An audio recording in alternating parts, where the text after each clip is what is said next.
Yo, what is going on YouTube? Like, the lighting situation in here is very trash.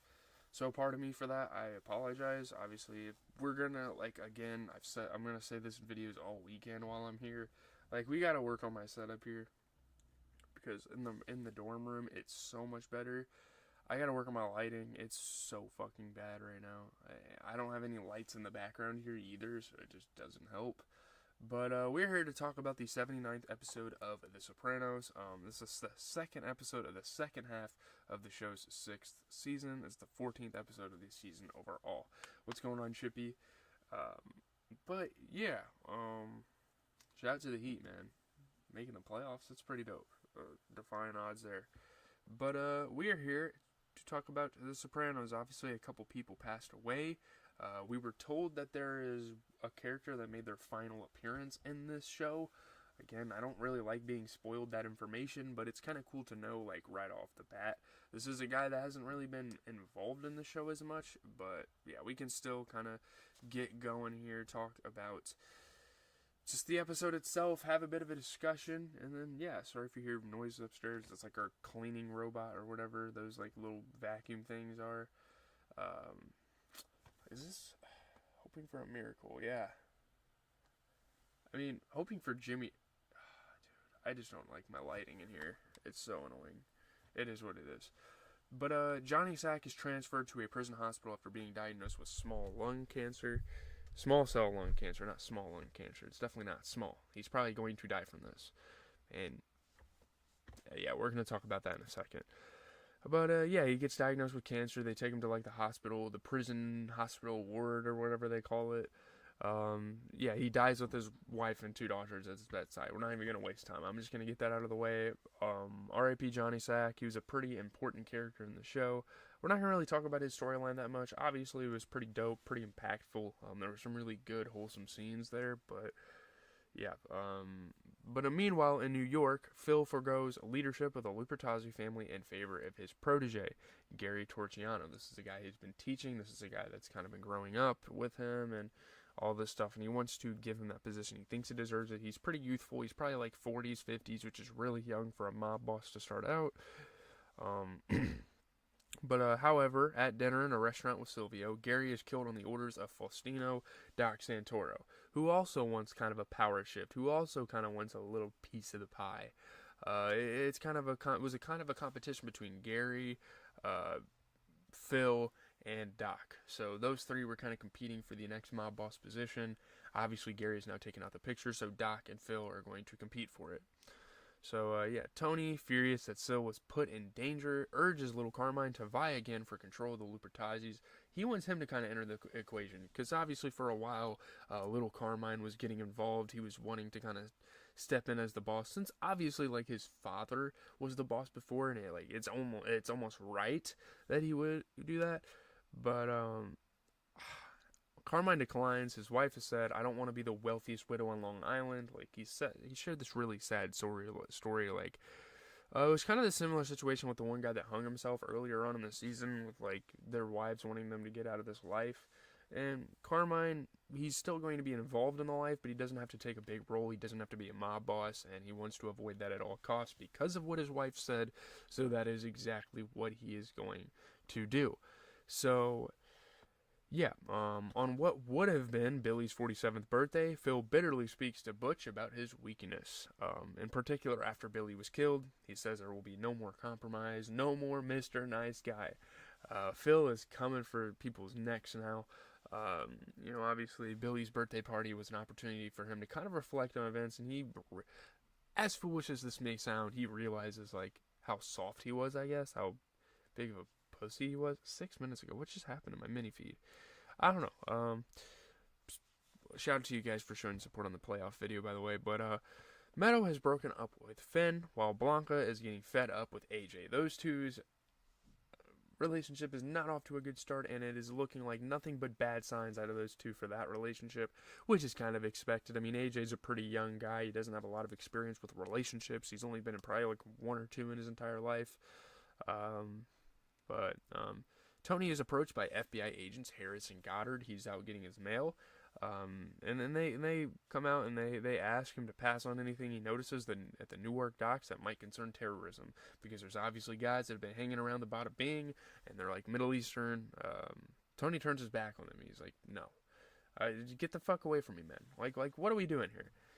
Tony can't even go out, get the paper, can't even have a peaceful Sunday, whatever day it was. I mean, every day is pretty much Sunday for Tony. He doesn't really do much. He obviously just has his earners bringing the bread to him, which I'm sure he's earned. Obviously, he's earned that over the years. He's sacrificed some things.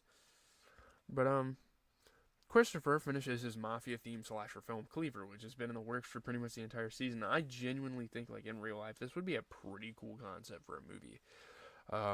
Following the film's premiere in New York City, Tony congratulates Christopher and mingles with the Lupertazis and the cast at the after party. They're kind of living it up. Obviously, Tony was a big investor, so he wanted this to be kind of a success, and it ended up being a pretty big success. Like, people were messing with it at the premiere, all that stuff. So shout out to Christopher. You know, he always wanted to kind of venture off into the film. That's something we've kind of learned about this character as we've been getting through the show. Maybe I should turn my bedroom light on, because this is so annoying right now. I'll try it in the next video. But, Tony does not see it at first, but Carmela notes a similarity between the film's love triangle and Christopher's suspicion that Tony had an affair with Adriana. Carmela sees the violent murder of the antagonist as Christopher's revenge fantasy against Tony. I understand her concern and all that stuff, and it really isn't that deep. Like, if you watch it, it's like, yeah, this is just a guy trying to make a slasher film. And most people don't know it, but it's obviously based on his experiences. But it's very lighthearted. It's a movie. It's completely fictional.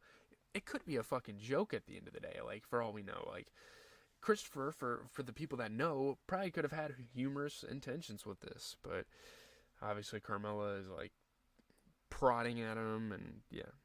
She confronts Christopher.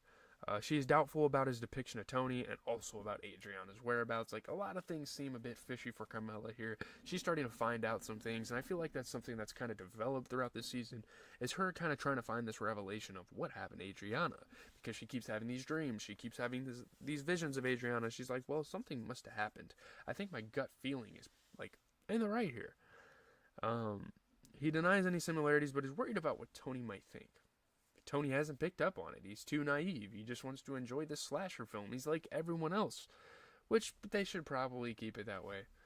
But Christopher then asks his screenwriter J.T. Dolan to tell Tony that the character was his idea.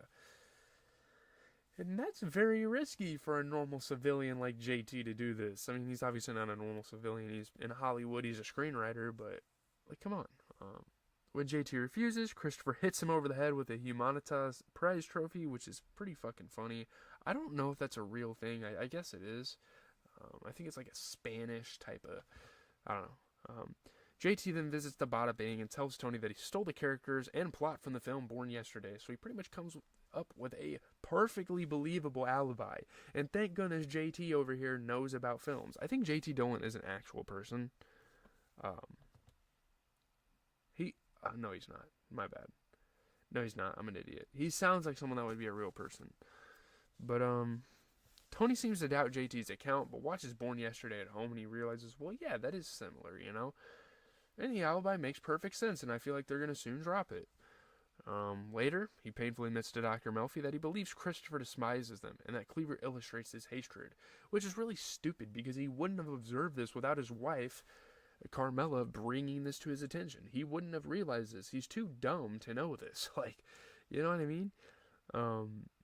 He recalls being a father figure to Christopher at a point, and this is what he gets in return again. Like, he stole the girl that Tony desired. Is this what he gets in return for being a loyal man? Like, all he did was good for this guy.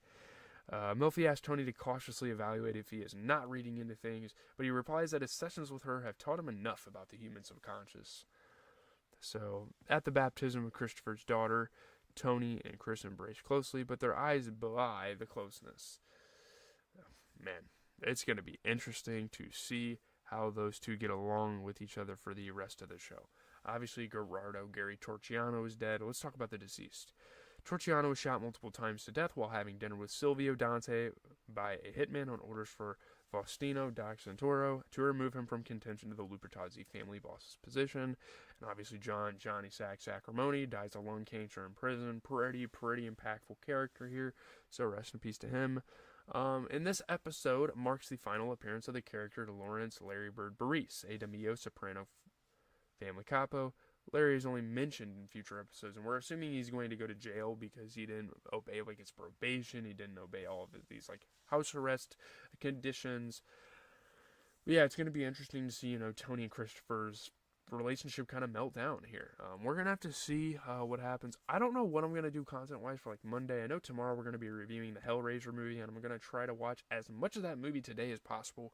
I'm not going to watch it on like stream or anything per se, but we're going to try to watch like big ass chunks of it during the day, during the basketball games. So we'll see how that goes. Leave a like, comment, and subscribe. I am out. I'm getting ready to go eat some lunch, set up my computer. We're going to be watching basketball all day. I have like 5 problems to do for the circuit analysis class. Then I'm probably just going to be watching basketball for the rest of the day, if we're being honest. Like, that's just how it's going to go, because I'm a big basketball fan. Obviously, any of those close games we are going to be talking about on the channel